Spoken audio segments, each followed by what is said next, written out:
It was here that we would live in a yurt for several days while exploring the area. These have been built in typical Mongolian style by the government, especially for the comfort and convenience of those who wish to visit the exciting sites nearby. Inside, you're protected from the chilly night air by layers of felt placed over the reed framework, and modern toilet facilities as well as hot water are available.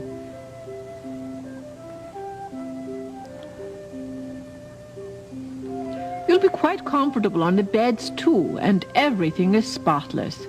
And so, well rested, we were ready to go out and explore the sights of Bamiyan, a very famous city. In fact, and an area, the whole valley, the Golden Valley of Bamiyan, is noted for an entire mountain range that was used by the Buddhists as a sacred place in centuries past. And that whole series of mountains there has Buddhist caves in it.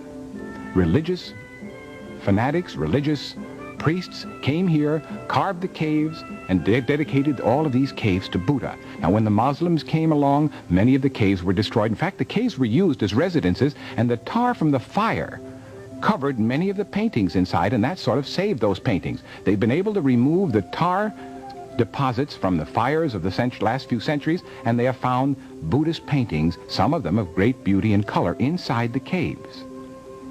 A tremendous Buddhist religious complex in this Bamiyan Valley. There were places where you could see the remains of some of the statues that had been attached by those holes to the background there. The statues have long since disappeared.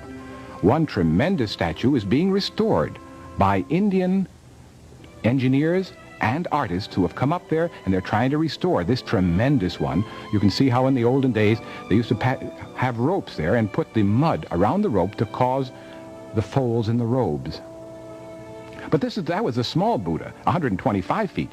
Here is the large Buddha. The large Buddha is 175 feet high, probably the biggest in all of the world. And here's what remains of it. The face was cut away many centuries ago when the Muslims took over this area. But there are Huddle and David at the bottom there to give you an idea of size.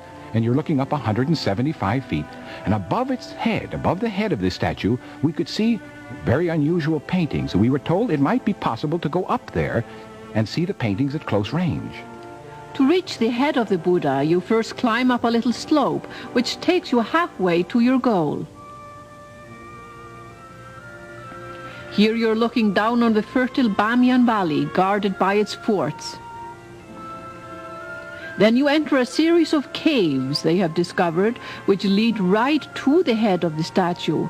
And we'd like you to join us as we climb through the winding passages of the cliff, passing on the way Buddhist paintings which cover many of the walls and ceilings. Now, this is done with our portable battery lights. As we climb up and up, we're going to be up 175 feet through these caves as we head for the top of the Buddha. The statues that you've seen, the caves themselves, are 1,500 or more years old. And this is a secret way to get to the top of the Buddha that they only recently discovered. The regular way to go up there was long since destroyed, but they're able to get in sort of a back way. And here we are going through these 1,500-year-old passageways, and there we are standing on top of the Buddha's head. Here you can see some of the statues, you can see some of the paintings, you can see that they were fired at by a lot of the tribesmen when they came here with their guns. That's what causes those splotches there. Those are bullet holes.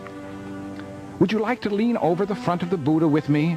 Let's go up there and lean over the statue and look straight down. That'll be a lot of fun. There it is, 175 feet down.